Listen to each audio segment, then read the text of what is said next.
My name is Sophia, and I was 17 years old when this story happened. 17. That confusing age between being a child and an adult. You start thinking you understand the world, but really you don't. At that time, I was still in college, still innocent in many ways. My biggest worries were about my final exams, what outfit to wear to a friend's birthday, or how many likes my new photo would get. I never thought that danger could exist right inside your own family. It was summer in Manchester, warm and full of long golden evenings. My parents had planned to visit my aunt, who lived in Birmingham. She was my mum's elder sister, always kind and loving.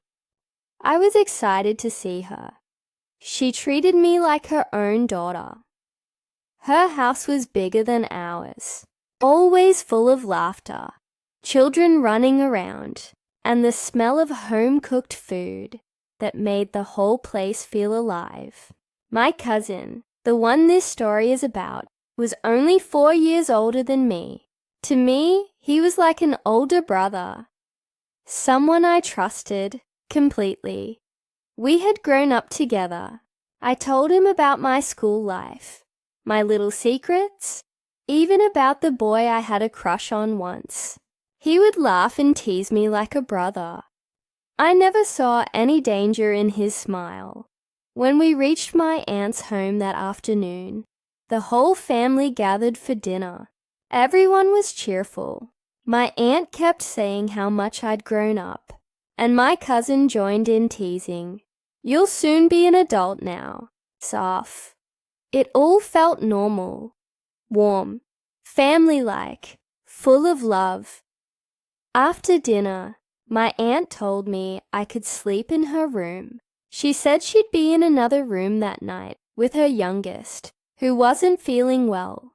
"You'll sleep better here, love," she said with her usual kindness. The house was quiet when I lay down that night.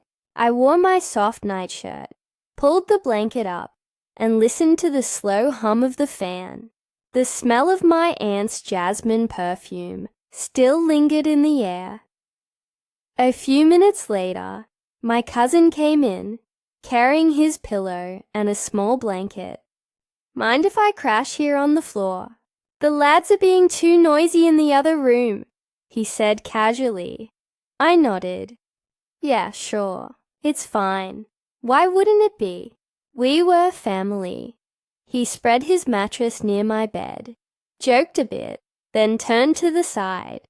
I smiled faintly and closed my eyes, feeling safe.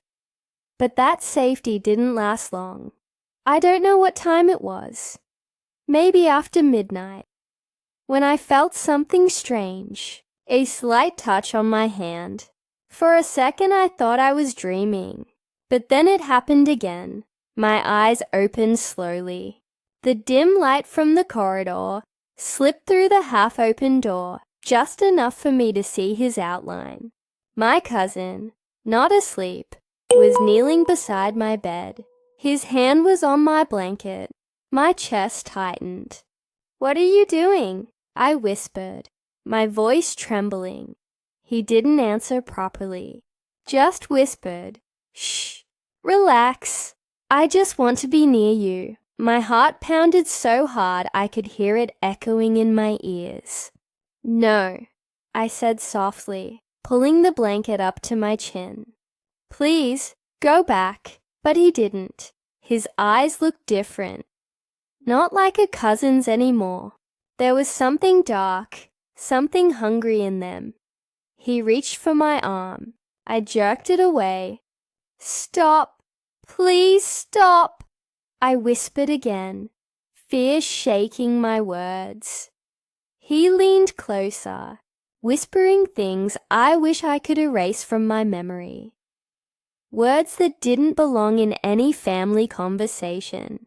Words that made me feel small and dirty. Tears burned my eyes. I said no again and again, but he didn't care. In that moment, I realized something that broke my heart. The person I trusted most had turned into a stranger. I wanted to scream, but fear held me still. What if my aunt heard and blamed me? What if people thought I had done something wrong? That's the cruel thing about fear. It silences you when you most need your voice. When his hand grabbed my wrist, I snapped. "Don't touch me," I whispered sharply, pushing him away with all my strength. "If you come near me again, I'll scream so loud the whole house will wake up." He froze. His face changed. Maybe he saw that I wasn't as weak as he thought. Without a word, he went back to his mattress and turned his back. I sat there, shaking, hugging my knees to my chest. My heart felt broken, my trust shattered. I didn't sleep that night. I just sat in silence, crying softly, waiting for morning light, because only daylight felt safe again. When my aunt came in the next morning, smiling warmly, asking, "Did you sleep well, love?" I forced a smile and said, "Yeah, Auntie," but inside, I was breaking. That's the hardest part of being a girl sometimes. You suffer quietly, pretending everything is fine, because you're too scared no one will understand. The next morning felt unreal, like everything around me was moving, but I was frozen inside. The smell of breakfast filled the kitchen. Kids were laughing. My aunt was humming softly. And there he was, my cousin, sitting at the table, smiling like nothing had happened. He joked with my dad, helped my aunt carry plates, even asked me, "Slept okay?" His voice was calm, normal, fake. I forced a small smile and nodded, but my stomach twisted so hard I could barely swallow my tea. I couldn't look him in the eyes. Every time he walked past me, my whole body tensed. Every sound made me flinch. That day passed like a blur. Everyone seemed happy. Everyone except me. Inside, I was breaking apart. That night when I lay down again, I pushed a chair against the door before turning off the light. I told my aunt I'd prefer sleeping with the lights on. She laughed and said, "Still scared of the dark, Soph?" I smiled weakly and said yes. If only she knew the real reason. For the next few days, I tried to avoid him. When he came into a room, I'd leave. When he spoke, I'd pretend to check my phone or help my aunt in the kitchen. He probably noticed, but he acted like nothing had changed. And maybe that's what hurt the most, how easy it was for him to pretend. When we finally returned home to Manchester, I thought the pain would fade. It didn't. The memories followed me everywhere. In my room, in the mirror, even in my dreams. I'd wake up some nights with my heart racing, hearing his voice whispering again. I wanted to tell my parents. So many times, I sat at the edge of my bed, rehearsing the words. "Mum, something happened." But each time the same fear stopped me. What if they don't believe me? What if they blame me? What if this ruins everything between our families? Those questions became chains around my heart. That's what silence does. It traps you, making you feel guilty for someone else's crime. One afternoon, I was helping Mum make tea. My little cousin from next door, Lena, was playing nearby. She's only 9, sweet and innocent, with her doll always in her hand. She looked up at me and said, "Sophia Beji, will you come to Aunt Zara's house with me next weekend?" The cup in my hand almost slipped. That's when the thought hit me like lightning. What if he's there? What if he tries something with her too? My chest tightened, my hands shaking. No, I couldn't let that happen. I couldn't stay silent anymore. That evening after dinner, I decided to tell my parents. My heart was pounding so loud it felt like everyone could hear it. My dad was watching TV, my mum folding laundry beside him. I walked in, trying to act normal, but my throat was dry, my palms sweaty. Mum, Dad, can I talk to you for a minute? They looked at me, calm, curious. Of course, love. What's wrong? Mum asked gently. I sat down. My hands trembled as I tried to find words. And then it just came out, messy, broken, between tears. I told them everything. The night in Birmingham. The way my cousin came into the room. How he touched me, whispered things. How I said no. How I couldn't sleep. Couldn't speak for days. When I finished, there was silence.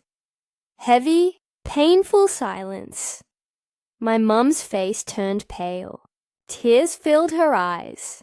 She moved closer and pulled me into her arms. "Oh, Sophia," she whispered, her voice breaking. "Why didn't you tell us sooner, my love?" My dad sat still for a few seconds, then slowly stood up. His face changed, red with anger, his fists clenched. "How dare he?" he said in a low voice, almost shaking. "He calls himself family and does this." I had never seen my father so angry. Not in my entire life. But behind that anger, I saw love, protection. He wasn't angry at me. He was angry for me. My mum stroked my hair and said softly, "You did nothing wrong, Sophia. You are brave for telling us. You don't ever have to carry this alone again." Those words, they broke something inside me, but in a healing way. For the first time, I didn't feel alone. That night, I cried in my mother's lap until I fell asleep. My father didn't rest at all. He walked around the room, muttering under his breath, planning what to do next. The next morning he told me, "We're going to Birmingham." His voice was steady, not angry, not loud, just firm. I was scared, but also relieved. Finally, someone was going to stand up for me. When my father reached my aunt's house that day, I didn't go with him. I couldn't face that place again. But later, he told me what happened. He confronted my cousin in front of everyone. At first, my cousin denied it, acting shocked, pretending to be innocent. But when my father threatened to call the police, his face turned white. He begged for forgiveness, said it was a mistake, said he lost control. But my father didn't soften. He told him straight, "You're not a man. You're a disgrace. You'll answer for this." That day, my father filed a complaint at the police station. Some relatives called it shameful, said it would ruin the family's name. But my father stood tall and said, "The shame is not ours. The shame is his. If we stay silent, he'll hurt more girls." For the first time in my life, I understood what real courage looked like. Days turned into weeks, and the house finally felt quiet again. Not silent from fear this time, but peaceful. There were still moments when I'd wake up sweating, hearing echoes of that night in my dreams. But every time I opened my eyes, I'd see my mum sitting nearby, reading quietly, or my dad checking in to make sure I was okay. I wasn't the same girl I was before. Something inside me had changed. Not just because of what happened, but because I had found my voice. The police handled everything. They called me for statements. And even though it was hard to speak about those memories, I did it. My hands trembled. My throat burned. But I spoke. I told them the truth. Every word. my cousin tried to send messages through relatives, asking us to settle things privately. My dad refused. "We're not hiding this," he said firmly. "You don't get to walk away just because you're family. Some people in our extended family stopped talking to us. They whispered things behind our backs, called us dramatic, said we'd ruined relationships. At first, it hurt, but then I realized silence helps monsters survive. Speaking up saves lives." A few months later, Mum suggested therapy. At first, I didn't want to go. I thought I was fine. But when I met Dr. Harper, a gentle woman with kind eyes and a soft Scottish accent, something in me opened. She didn't ask me to be strong. She just listened.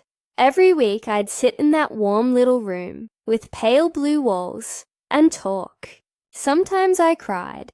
Sometimes I just sat quietly and stared at the floor. And that was okay. Dr. Harper once told me, healing isn't about forgetting. It's about learning that what happened doesn't define who you are. Those words stayed with me. By the time spring came, I started walking again, literally and emotionally. Every morning, I'd go to the park near our house in Manchester. The cherry blossoms had begun to bloom. The air was crisp, the sky soft grey, and for the first time in a long time, I felt like breathing deeply again. One morning, I saw a little girl running ahead of her mum. She tripped and fell, then got back up laughing. I smiled. That small moment reminded me of something simple. Pain doesn't last forever. People do. I decided to join a support group for survivors. We met once a week in a small community centre. There were women from all backgrounds. Some from London, others from Leeds, Birmingham, Glasgow. Different stories, same scars. When it was my turn to speak, my voice shook, but I looked around the room and saw eyes that understood, hearts that didn't judge. "I thought I was alone," I said, "but I'm not, and that means maybe, just maybe, someone else doesn't have to feel alone either." They clapped. Some cried. Some just nodded silently. That day, I realized my pain could help others heal too. Months passed. I started writing again. Something I used to love before everything happened. Poems, journal entries, small letters to my younger self. One night, I wrote these words in my diary. "The night that broke me also built me. I am not my pain. I am the voice that rose from it." I decided to post a small message online. Anonymous, just sharing what I'd learned. It read, "If something bad happened to you, it's not your fault. Speak up. Don't stay silent. You deserve peace." I didn't expect anything, but within hours, hundreds of girls had liked and commented. Some shared their stories. Some just said thank you. That's when I knew this wasn't just my story anymore. It was for everyone who had ever been hurt, doubted, or silenced. One evening, Mum and I sat on the porch watching the sunset. The sky was painted golden pink, the kind of quiet beauty that makes you believe in peace again. She looked at me and said, "You've become stronger, Soph. I see it in your eyes." I smiled softly and replied, "I just stopped being afraid of the truth." She reached out and held my hand. "No one deserves what happened to you," she said. "I know," I whispered, "but I think I was meant to survive it so I could help others survive too." Now, when I look back at that night, it doesn't control me anymore. It's part of my story, yes, but it's not the end of it. I'm studying counseling now, hoping to work with young girls who've been through similar pain. Every time I sit across from someone shaking and afraid to speak, I remember my younger self, the girl who thought she'd lost her voice forever. And I tell them, you're not broken, you're healing, and that's brave, because the truth is, healing isn't a straight road. It's messy, it's slow, but it's real. And in that truth, I've found something I never thought I'd feel again. Peace. The night that changed everything didn't end my story. It simply began a new one. One filled with courage, truth, and light.